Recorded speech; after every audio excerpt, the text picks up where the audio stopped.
Right, good evening everyone, and welcome, and particular welcome to Dave Sperring. It's his first executive meeting, so well done and congratulations, we think, but there you are, or commiserations, whichever way you want to look at it. Right, emergency evacuation. Please note this meeting will be audio recorded. Should we be required to evacuate the building, would you please leave the room by the door to the fire escape staircase. Please hold both handrails in case the stairs are wet or slippery. If anyone is unable to use the stairs, would they please allow others to exit the room before they go to the fire escape door, where they can then be given assistance. Our assembly point will be in the public car park at the side of the Civic Suite. Please do not delay your evacuation to collect any belongings, and please do not return to the building until given permission to do so by council staff. Right, apologies for absence. Apologies from Ian Ward, George Anu, who's feeling a lot better apparently, and from June Lumley. I don't think there are any others. No non-members attending. So minutes of the meeting held on the 6th of April. Is it your wish that I sign them as a true record? Thank you. Any declarations of interest? If anything arises during the meeting, please declare it then and we'll make sure they're annotated. Item 5, matters referred to the executive and reports from other committees. Don't believe there are any. So the next one is progress on decisions. And just go to the schedule. Right, start at page 1. And please cut in, or if you want to backtrack a little, please do at any time. Right, devolution. I think members are aware of the position at the moment. We're not going for the mayoral option at the moment, but let's see how that responds. I understand a letter is going out to the government, and we'll see what the response is on that. Anything else on 6.1? Right, 6.2, I think they're all finished with, as is 6.3 and 6.4. I say please do come back if there's anything you wish to talk through. 6.5, 6.6, 6.7, 6.8.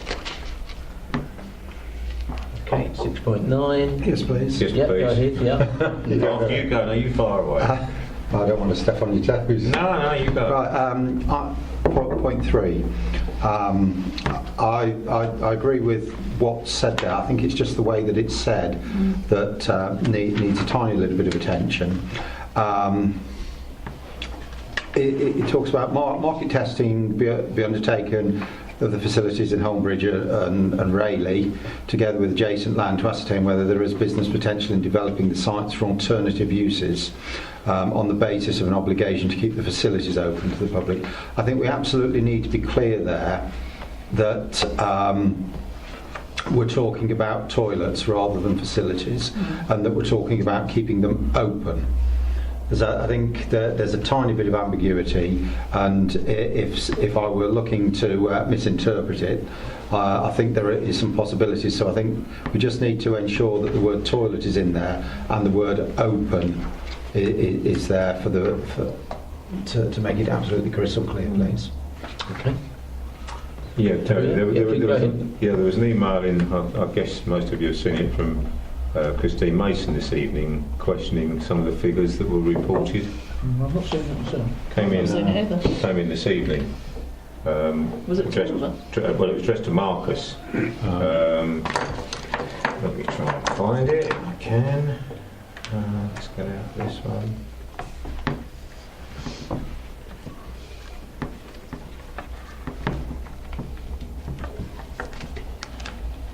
There we go. It was addressed to Marcus, copied to me, John Mason, Michael Hoy, Toby Mounting. Dear Marcus, I refer my previous communications regarding the surveys of the public toilets and the inaccuracies of summaries given to the executive. I had anticipated that this would be corrected, however I note that the information provided for tonight is still inaccurate based on the surveys that you provided. Would you please ensure that this is corrected before decisions are made based on flawed reporting? So obviously I have little background as to what has generated this, but you know, in light of some of the comments made, I don't assume that there is any move at the foot at the moment to close any of the toilets that have been highlighted or we've I talked mean, about. this is ongoing. Yeah, exactly. And as I say, I think the notes say, or overhaul and approach seeking to include wider community options for the provision of public toilets. That we're still exploring how we can take that forward and how we can do it in a way that actually covers more of the costs and actually provides hopefully better facilities for the public as well, and the sort of hours that they need them. So I think that's how we want to proceed. But I know that when we looked at the figures that came through last time, some of the figures were clearly flawed, weren't they? Because we questioned them last time. Yeah. So I think we're aware of the fact. And I know that Marcus is supposed to be coming back with further figures, or at least modifying the figures that he'd had, because they just didn't read right. So I think that's an ongoing thing. And I think this it says further reports submitted to the executive once various options have been explored. And I think we need to emphasise there that we need proper figures to be able to work on them as well. So how do you want me to answer this one? Well, I'll come back to you on that if I may. Yeah. Yeah, okay, but it's there, so it needs responding to. Yeah. Okay. Yeah, Chairman, there will be a note in the minutes in relation to what's just been indicated in the event, so that'll probably. Okay, thank you.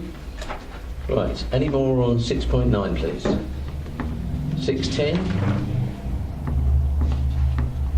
Carrying on, so 6.11. Range of functions, hopefully we can get that going I think eventually. I've got that somewhere here, Terry, if I may. I'll Yep. just get back to mine. 6.11, yeah. Get back to mine. I think that really should be a red now because that's been going for so long. Yeah, can somebody elaborate where we stand with this scenario?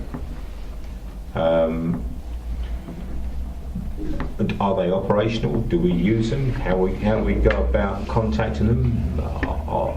Are they at our disposal now, or where do we stand with these people? Well, I understand they're still employed by the Highway Authority through, what's the company? Jacob. Ringway Jacobs. That's it. And the talk is, about. I think the argument was about whether they TUPE over, wasn't it, or whether we just take the cost, if you like, of those staff. And I think there was a disparity between them showing that they actually worked the number of hours that they needed to in order to trigger the TUPE arrangements. I think that was the thing, and that's the conversation that's going on at the moment. Chairman, I think that's correct. I mean, I think from Rochford's perspective, the notion was that the county would give Rochford a sum of money, and Rochford would make the arrangements to do the sorts of work that the Rangers had been doing through our own contractors. However, as you say, the argument was raised that there was concern about whether the staff that currently act as rangers would have to be TUPE'd across, and I think that's where the debate has foundered, because from Rochford's perspective we don't want staff to come across in that way. So that's why the debate has dragged on for so long. The rangers, I understand, are still operational, in fact, because I know there's been some dialogue recently about various works that I think one or two parishes have asked to be carried out. So but they're definitely still operational under the Ringway Jacobs umbrella. Which officer should they report through normally? It was yourself at one time, but I don't know who. Well, it's Marcus who's been looking at this issue of how the responsibility transfers to Rochford, so that we can actually undertake the works on behalf of the residents. But as I say, the stumbling block has been the Rangers themselves, and whether they would have to be TUPE'd across. So that's where we sit at the moment. So really we're in limbo land with this, along with most of the other bits and pieces. Final draft report of the agreement is being prepared by ECC, so presumably there's not a timescale on here, but presumably that's going to come. How can we expedite? I mean, we're all aware of a number of other issues relating to this type of work. How can we start making some decisions to make some progress on this, because it's not getting any better? it's deteriorating by the day because the grass is still growing and the hedgerows are still growing and everything else is still this growing. is purely for the work that the Rangers would do, which would be related to the highways, so it would be clearing around signs. There would be cuts relating to vision displays and things like that. So it would be highway-related stuff, cleaning signs, and general stuff about repairing small items. I don't think they do anything. Is it over 8 feet or something? I mean, I think there are restrictions on what the Rangers can do, and that's also been one of the issues, I think. And certainly they're not allowed, as I understand it, to stick out cones and divert the traffic and so on. So they have to only do works where it's possible for them to park the truck in a safe place, and for them to work safely on perhaps cutting back a hedgerow that's overhanging a pavement or that sort of thing, or clearing But we would have vegetation to away do from that. signs. We would organise them through Marcus and Adam, One presumes or, so. Yeah. or contact somebody in highways. If any member has any particular area that they think requires attention that might be within the remit of the Rangers, then by all means email Marcus, or if you want, email me, and I'll make sure it gets to the right person. But that's not a problem. Right. We do occasionally get requests from, I think really Town Council has got a request in at the moment for several things to be There's been a carried out. few. So I know there's been exchange of emails. It's where this line stops between what we should be doing with our present contractors, what Rangers do in addition, and it's all becoming a very muddy area. Yeah. And that's why we want it all under one umbrella. Yeah, Which makes quite perfect right. sense. Yeah. Yeah. Please, Cheryl. Yeah. I mean, you've brought round Town Council, yes, they have put some forward, but our town clerk is coming up. She's being told, well, they can't do this or they can't do that. I mean, even a hedge, you just said by the pavement, they say they can't do that because it's too near the road. Yeah.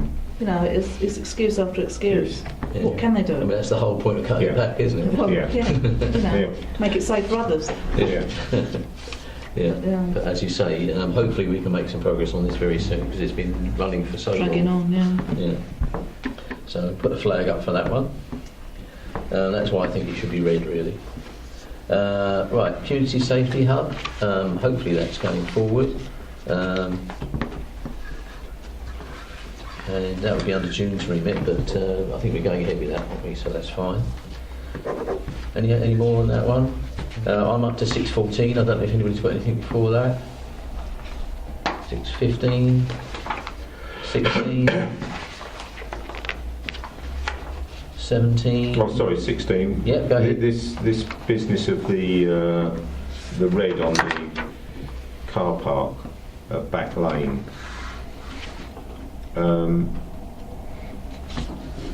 When's this going to happen? It's all re-tendering. Exact, I think the original remit was to surface part of the car park, but I think now they're going to surface all of the car park. Because it is deteriorating, and that's part of the reason why I think they've re-tendered. Yeah, really serves the whole of the car park. Yeah. And can we have some clarity where the funding, as I understand, a lot of the funding for this sort of project has to come from car parking revenue.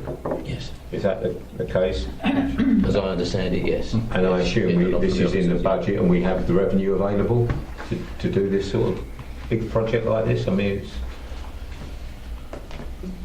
If I may, Chairman, we have a capital programme in place for car park maintenance and repairs. There's a capital item standing.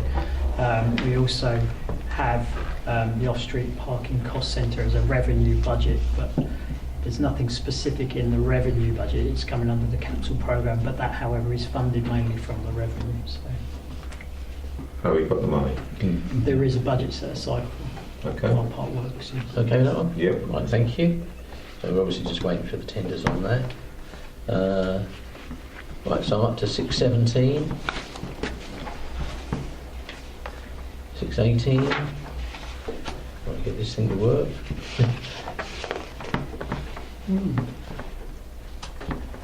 Look, give us.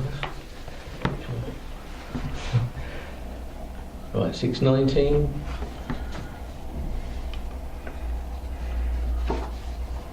20, 21, 22 and 23.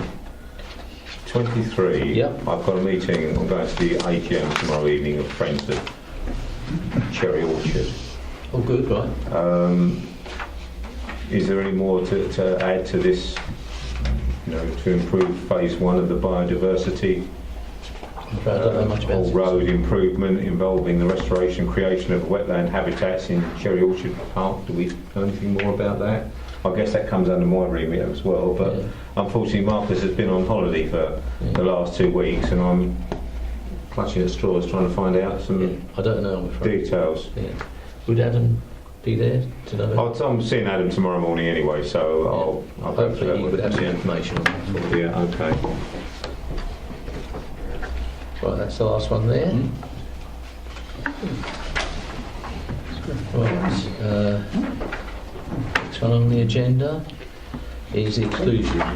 So pass a motion, please. And members of the public, we've come to the end of business that we can debate with you at present. The remaining report contains exempt information. I therefore ask that we now leave the meeting. And it's resolved that under section 100A4 of the Local Government Act 1972, the public is excluded from the meeting for the following item of business on the grounds that it involves the likely disclosure of exempt information as defined in paragraph 3 of part 1 of Schedule 12A of the Act.